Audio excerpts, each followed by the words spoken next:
In this video, we're going to basically go over the SDK, why was it built, its purpose, and how can you understand it better for your own advantage.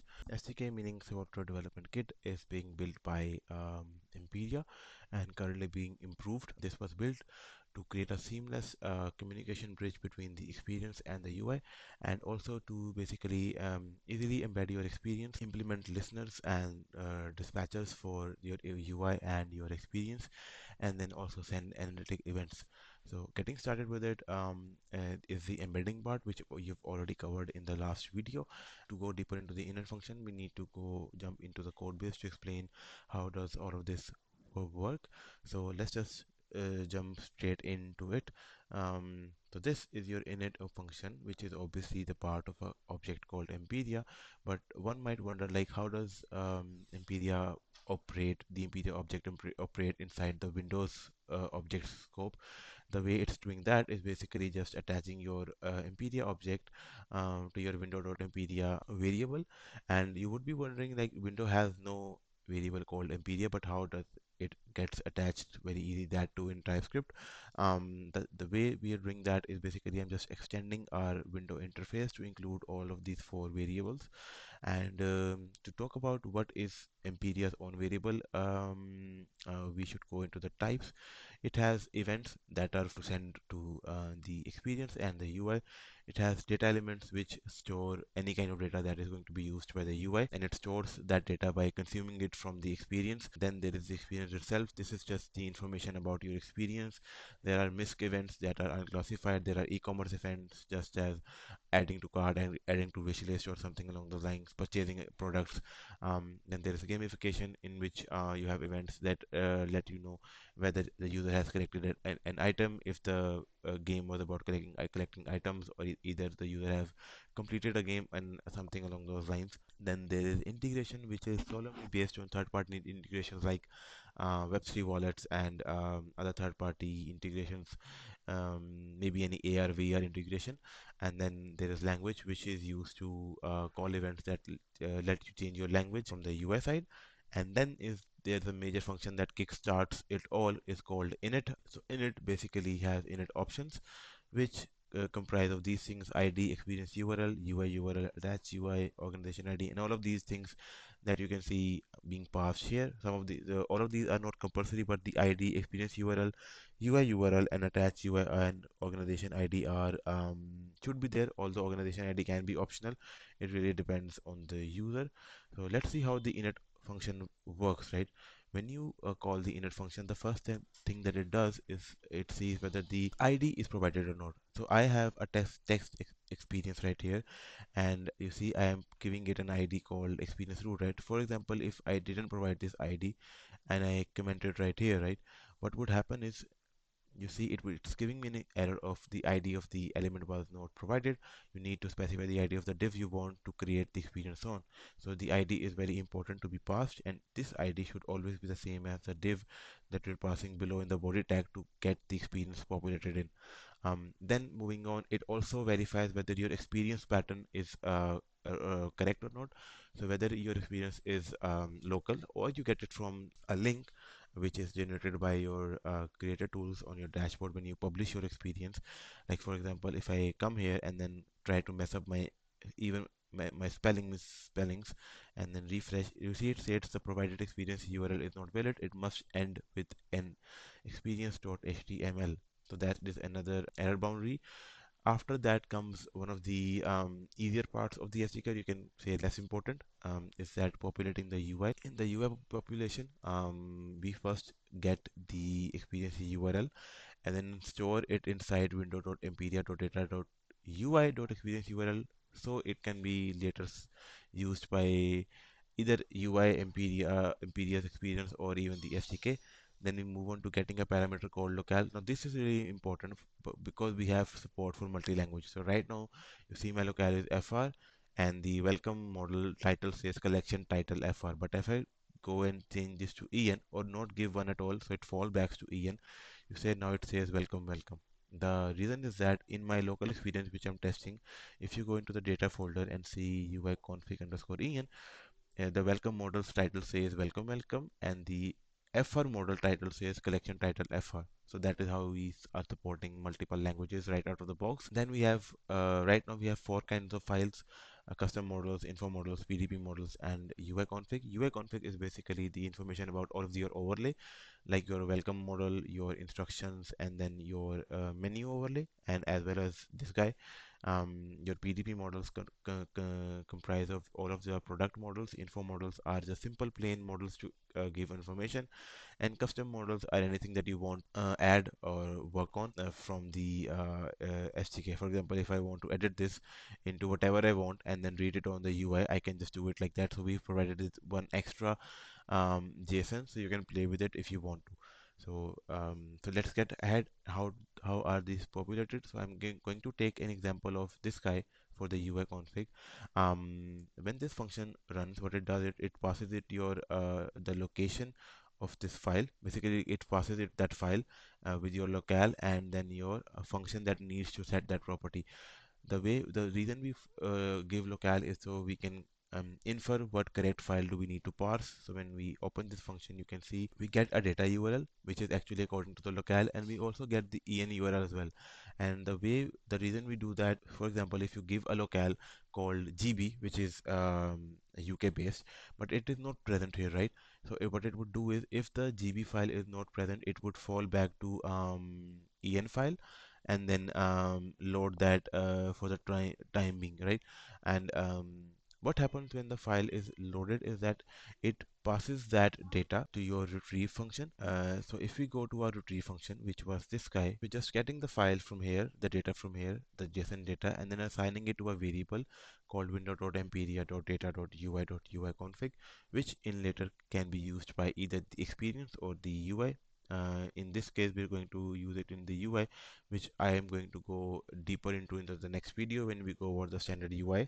But for right now, you can just see this. It loads data in this way, and it does the same for your PDP models, your info models, and your custom models as well, right? Then there is an additional feature provided right here, which is very handy. It is an event called, or a function called change language, which is basically associated with an event in the language element that we saw earlier right here.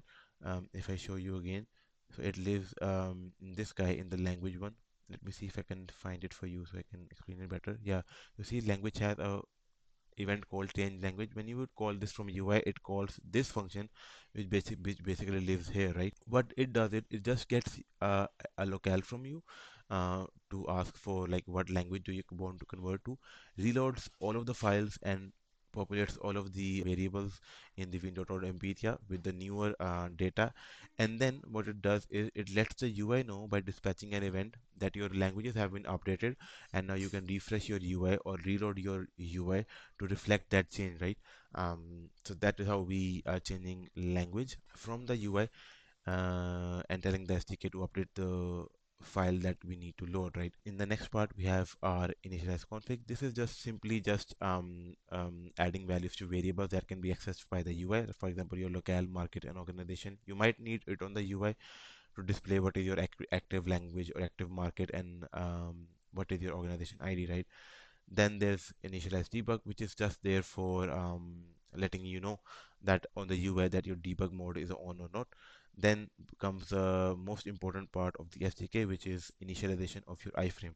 Before going into this, I want to show you like what essentially gets populated inside this div, which we are really putting an emphasis on. So if I inspect it, you see in my experience through div, I basically am putting the SDK is basically putting an iframe, which is the source your experience, which in my case right now is local because I'm putting it there locally. But if it was some deployed URL like you would basically have, so then it would basically put that URL right here instead of this one. And how does it do that very seamlessly? The way it does that is when you come into the initialize iframe function, you see it gets your root element by ID, which is experience dash root right here, or living right here, as you can see right here, which obviously is being passed as the ID. So you need to make sure this ID and the div that you want to create the experience in have the same IDs. And when it gets that, if the ID cannot be found or the root cannot be found, it throws an error. For example, if I commented this, if I comment this and then reload, you say it says failed initializing the iframe, null element could not be found. Or even if I like have wrong spelling, it still says the same, right? So you need to make sure that it is actually correct. After that, we add an event listener, because at this time your experience is initializing, right? What we want to do is we add an event listener inside the SDK, so it can start listening to the events either from the UI or from the SDK. And if the event type is not experience event or is undefined, we just return immediately. And as soon as our experience is ready, it basically dispatches an event called on KR ready.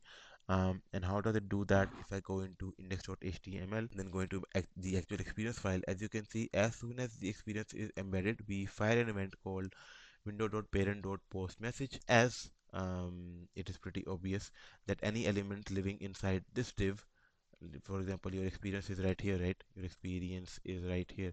So this guy in which it lives, is its parent, right? So we need to window.parent.krpano is equal to krpano, and then fire that event, right? To let them know that the experience is ready to go.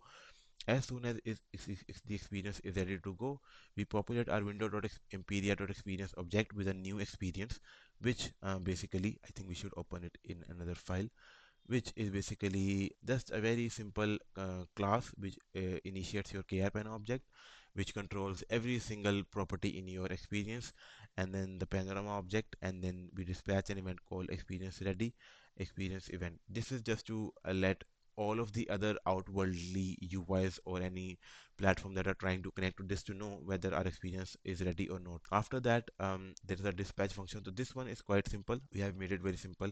For example, if you dispatch any event from the experience to the SDK, it just dispatches that event straight away into the world to be catched. But it can't be just catched by any of the UIs. To catch it, you basically need to have a listener listening for an event called from experience, and then it's only possible to catch it. And you cannot catch it by doing window.add event listener. You have to do window.empedia.events.add event listener and then add this event, which we would go in detail when I'm discussing the standard UI and discussing the communication between both platforms at the end of the video that's coming later in the series, right? But yeah, let's get back to where we were. How does the iframe get populated? We create an iframe, we give it an ID, we populate its source with a URL, and then just append that to our root, right? And the root being our div, which is this guy basically, and that is how our experience is initialized. After that, we have the UI part, which is most probably the most important part of it, because all of your products, all of your information is going to be displayed here about any kind of 3D model that is displayed in the experience. So yeah, let's move on to that. First of all, if you do not provide any UI URL, it falls back to our own in-house standard UI. And if you provide invalid URL, then it tells you that your URL is invalid because it needs to end with slash static slash, like a usual React build is. Um, there is a little bit of a caveat to the React build and how the file should be named, how the build should be done, but we will be talking about that when we go to the standard UI part. But yeah, for right now, if your attach UI option is on, you get to initialize your own UI. And what does initializing UI does is that you can see it gets your URL, it basically converts it into proper way that it needs to be embedded into the head of the page. So for example, if I console log this and go to my head, you can see it's embedding a script tag called https ui.mpediavr.com/standard UI/production slash your version number slash static slash js slash main.js, right? And the way it's doing that is basically gets the URL from here, right, where we pass it from, right here, right, up until the static part, and then attaches the part that needs to be attached after it, right? When these two scripts are ready, we just add these scripts to our the head of our website. One thing to notice here is that the experience that gets created lives inside your experience root, but the UI that gets created lives parallel to your experience root div, right? And I'm going to explain how does that happen. So moving ahead, we create a container called UI dash root with the ID UI to dash root, and we append it to our body, right? So you will see when I refresh, there is no UI dash root at first, but as soon as the experience is made and the UI loads, it gets added to your DOM. The major thing here to notice is just adding UI dash root would not work because usually React builds are mounting in root named ID based divs, but we renamed it to UI dash root to avoid any kind of confusion. So what we're doing is, because when the UI loads, we need to let the UI know, right, that that the UI is mounted. You can now open your first model, which is usually welcome, right? But the problem that we faced is that if we send this event called UI ready to the UI before even the UI is completely loaded into the DOM, it would not work because the events get sent before the UI is even properly loaded. So we implemented an observer that observes this component or this development with UI dash root for to get populated with childs. As soon as it gets populated with child, which is your UI, it sends an event to the UI saying, okay, the UI elements in the DOM are loaded correctly. Now let's open your first model called welcome model. The name of it is UI ready, which we will go over why is it UI ready when we're going over standard UI. But for right now, you can just look at it as it is. And then lastly, experience is ready and our UI is ready. We want to open a listener in the SDK that so we can listen from the UI itself. That is how the UI gets initialized. We tell the UI to basically kickstart its own thing and then start listening from the UI if there are any events coming from the UI right away, or even after like changing your language or telling any instruction to the experience or vice versa, right? When the UI is loaded, everything is very perfect and working. There are something that we need to discuss is that what is the dispatcher? So to dispatch an event from the SDK, it goes with the name called from experience. Whenever any dispatch call is placed in any of the files in the SDK, it goes with the tag from experience. And then whenever it's listening, it's basically just listening um, for an event called from experience, as you just saw right here. Any event coming with a tag from user interface, it's going to be listening to, but it's also going to be listening to from experience as well, because when we initialized our experience, we told it that we want to listen to the experience as well. But yeah, and that is how the events are working. And we have made a very small event delegator where we have add event listeners, dispatch event, and remove event listener just for our, and that is how the whole SDK is working. This whole description of things would be referenced in the description of the video, like a documentation, so you can come back to it or understand it better. And if you guys have any questions, you can let me know, or if something is not making sense to you guys, you can let me know, and I'll try to get back to you as soon as possible and explain it in more simpler terms or more detail. But yeah, that is it for today for the SDK video, and we'll meet in the next video where I'll be completely explaining about the standard UI. How does it work? How does it listen from the SDK? How does it talk to the SDK? And then how can you build your own UI off of standard UI? And then how can you build your own UI completely from scratch and then convert it into a way where you can connect it to the SDK and start listening from it for events and start sending events. So yeah, that's it. Until next time, bye bye.